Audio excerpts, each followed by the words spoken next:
ఒకసారి ఈ వీడియో విందాం. అర% తొందరించకన్నా ఎందుకు తొందర వెయిట్? మేము ఆ రోజే చెప్పాం, we will complete this project by 2021 December. We are committed to it. ఇక్కడ మనం ఒకటి ఆలోచించాలి. పూర్వం అంటే వాళ్ళ అధికారంలో ఉన్నప్పుడు అనిల్ కుమార్ యాదవ్ విచ్చలవిడిగా మాట్లాడినటువంటి మాటలు, అసెంబ్లీ సాక్షిగా 1% తొందర ఎందుకన్నా, బుల్లెట్ దిగిందా లేదా అన్నాడు. నేను ఇప్పుడు చెప్తున్నా అనిల్ కుమార్ యాదవ్, 1% కాదు 100% బుల్లెట్ దిగింది. నర్సరావుపేటలో నువ్వు నిలబడితే 100% బుల్లెట్ భారీ దిగింది. దాని దెబ్బ కోలుకొని కుట్లేసుకొని మళ్ళీ మైకు ముందుకు వచ్చి మైండ్ పెట్టడానికి 11 నెలలు పట్టింది.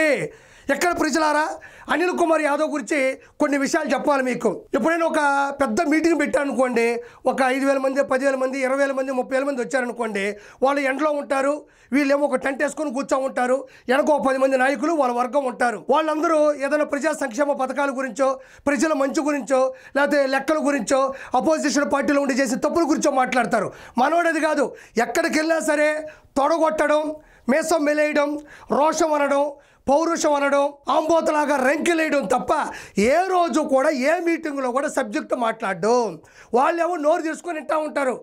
ఏం మాట్లాడతాడు మనోడు, ఏం మంచి గురించి మాట్లాడతారు, చేసిన సంక్షేమ పథకాల గురించి ఏమైనా మాట్లాడతాడని వాళ్ళు వింటూ ఉంటే, ఇతను మాత్రం వాటర్ బాటిల్ పెట్టుకొని మాత్రం తొడగొడతాడు, మెసం వెలేస్తాడు, ఆంబోతలా రంకెలేస్తాడు, పౌరుషం అంటాడు, రోషం అంటాడు, నేను అనర్గళంగా మాట్లాడతానంటాడు.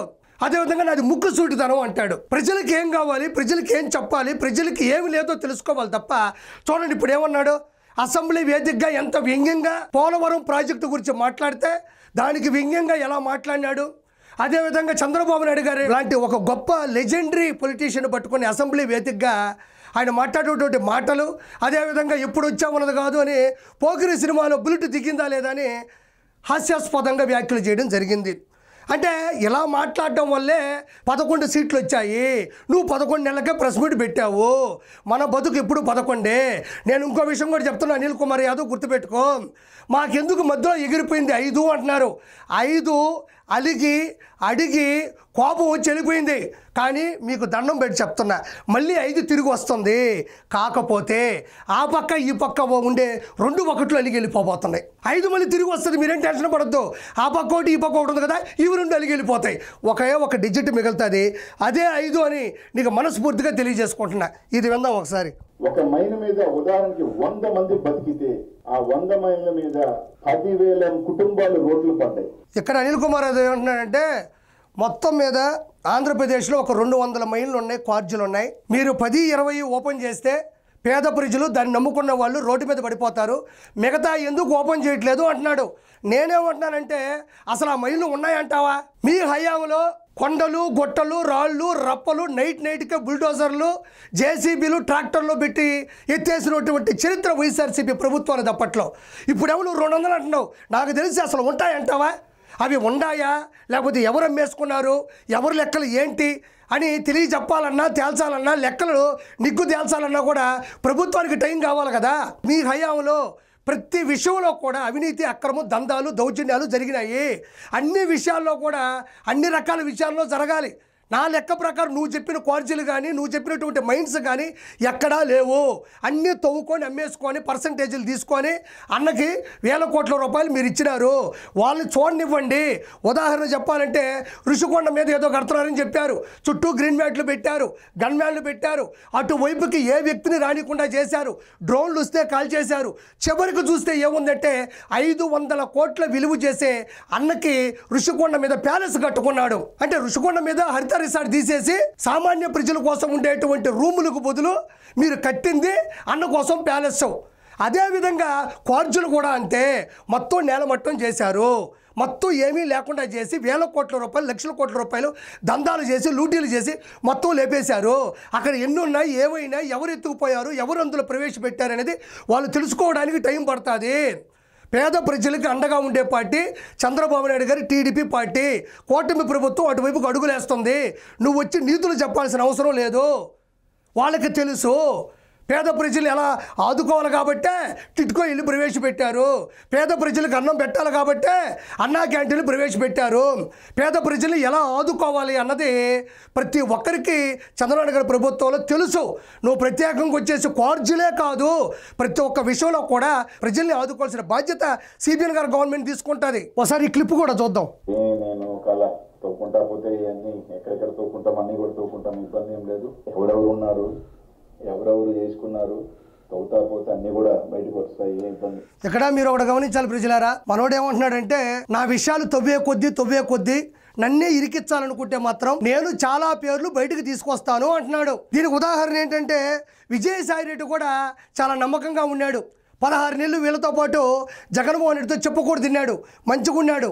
అతన్ని కూడా మంటలో కలిపారు, మట్టిలో కలిపారు.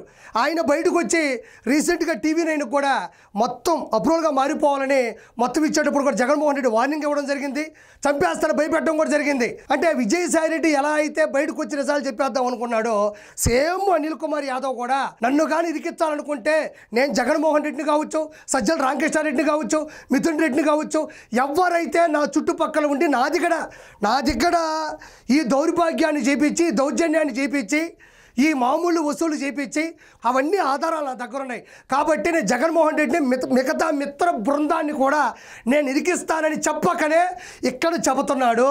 అతను డిసైడ్ అయిపోయినాడు, నన్ను గెలకద్దు అంటున్నాడు. మరి ఎవరు గెలకతారా? మరి ఇప్పుడున్న ప్రభుత్వం అతన్ని పట్టుకుంటుందా, లేదంటే మిగతా వాళ్ళే అతని గురించి చెప్తాడా, లేకపోతే ఇతనే చెప్పేసుకుంటాడని నాకైతే పూర్తిగా దాని మీద అవగాహన లేదు. కానీ ఒక విషయం అయితే నిజం, అనిల్ కుమార్ యాదవ్లో ఒక మార్పు అయితే చూశాను. ఎవరైనా బడికి వెళ్తే సంస్కారం వస్తుంది, కానీ అనిల్ కుమార్ యాదవ్ మాత్రం బుల్లెట్ దిగితే సంస్కారం వచ్చింది. ఇంత ముందులో మాట్లాడడంలే, ఇంత ముందులో ఆంబోతులా రంకిలిట్లా తొడగొట్టట్లా మీసాలు మెలియట్లేదు. ఇతర భౌగోళం గురించి ఒక చిన్న ఉదాహరణ చెప్తా. అనిల్ కుమార్ యాదవ్ ఈ నదుల్లో ఉండేటువంటి ఇసుక కదా మనం ఎవరికైనా అమ్ముతాం, ఎవరికైనా ఇస్తాం. కానీ అనిల్ కుమార్ యాదవ్ ఒకసారి ఏం చేశాడంటే ఈ సముద్రాల్లో ఉండి ఇసుకని చెన్నైకి పంపించాడు. వాళ్ళకి ఆ విషయం తెలియక దాంతో కడితే ఇల్లు కూలిపోయిందో లేదా ఇల్లు ఏదో జరిగింది అనుకుంటా. అప్పట్లో పెద్ద అది నడిచింది ఆ రోజుల్లో. సముద్రంలో ఉండే ఇసుకని చెన్నైలో ఎవరో ఉండే అమాయకులు అమ్మేశాడు. అలాంటి వ్యక్తి నీచమైన పనులు చేసినాడు అనిల్ కుమార్ యాదవ్. పోనీ సముద్రం ఇసుక అమ్మాడు అనుకుందాం, ఎట్టో ఆ సముద్రం నీళ్ళు తీసుకొచ్చి ఆ కిలో బాటిల్లోనో ఆక్వాఫినా బాటిల్లోనో పోసి ఆ ట్రైన్లో ఇట్లా చెన్నై నుంచి ట్రైన్లు వెళ్తాయి తిరుపతి నుంచి, ఆ ట్రైన్లో వాళ్ళకి అమ్మేలా ఏముందిలే విజయవాడ దగ్గర వెళ్ళిన తర్వాత అంటే విజయవాడకి వెళ్ళిన తర్వాత దాగుతారు, అది తాగిన తర్వాత ఉప్పంగా వెనక్కి రారు అని అనుకుని అవి అమ్మాడో లేదో అవి కూడా తెలియదు. మరి అవి కూడా అమ్మాడో లేదో కూడా బయటికి రావాలా? మాకు తప్ప మీరు ఎవరికి ఎక్స్పోర్ట్ చేసేదానికి లేదు. ఎవరు చేసినా మా కంపెనీ ద్వారానే చెయ్యాలి, లేకపోతే మీ మైన్స్ ఓపెన్ చేయము అనే ఒక. ఇక్కడ అనిల్ కుమార్ యాదవ్ ఏమంటున్నాడంటే ఏదో 4 పేపర్లు వేసుకొని వచ్చాడు. వేమిరెడ్డి ప్రభాకర్ రెడ్డి గారు నెల్లూరులో దందా చేస్తున్నాడు, అన్ని మైన్స్ కానీ కార్జులు కానీ అన్నీ నా హయాంలోనే జరగాలి అని చెప్పేసి ఆయన మీద ఒక బురద ప్రచారం చేస్తూ ఉన్నాడు. నేను ఇంతకుముందు కూడా అనిల్ కుమార్ యాదవ్ చాలాసార్లు చెప్పా. ఆ రోజు కోవూరు ప్రసన్న కుమార్ రెడ్డి కూడా ప్రశాంత్ రెడ్డి గారి మీద అనుచిత వ్యాఖ్యలు చేసినప్పుడు కూడా నేను మాలేసుకున్నప్పటికీ కూడా ఒక స్త్రీని మాట్లాడితే తట్టుకోలేక ఆ రోజు మాట్లాడను, అది చాలా వైరల్ కూడా అయింది. నేను చెప్తున్నా, వాళ్ళకి దందాలు చేసో వైన్స్ మీదో మైన్స్ మీదో లేకపోతే ఇంకొక దాని మీదో గ్రావెల్ మీదో ఇసుక మీదో సంపాదించాల్సిన అవసరం లేదు. వాళ్ళు వెల్ సెటిల్డ్. కొన్ని కోట్ల రూపాయల సొంత డబ్బులతో కోవూరు నియోజకవర్గం కావచ్చు, నెల్లూరు ఎంపీ కింద వచ్చేటువంటి అన్ని నియోజకవర్గాల్లో కూడా వాళ్ళు అభివృద్ధి చేస్తూ ఉన్నారు.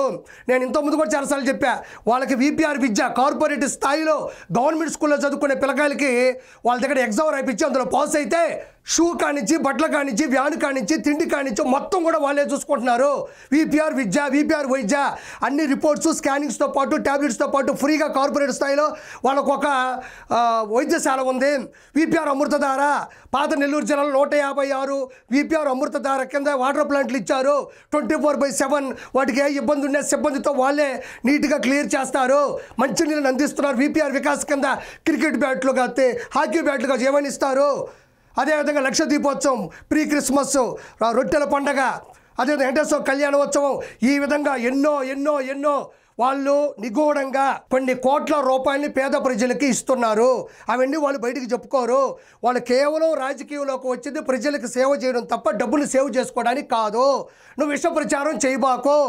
నెల్లూరు పెద్దారెడ్డి అంటే నేను ఇప్పుడే చెప్పాను, నెల్లూరు పెద్దారెడ్డి అంటే వేమిరెడ్డి ప్రభాకర్ రెడ్డి.